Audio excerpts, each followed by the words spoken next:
Pozdrav ispod Litice Kleka, evo sa grupom ljudi iz svih krajeva Hrvatske.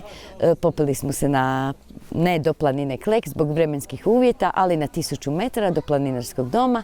Tu smo pripovijedali bajku Vještica, Ogulinka Ema Božičević i bajku Regoč koja je bila gratis zbog vremenskih uvjeta. Nismo se mogli popeti na Klek pa smo još gratis pripovijedali ovdje bajke da popunimo vrijeme.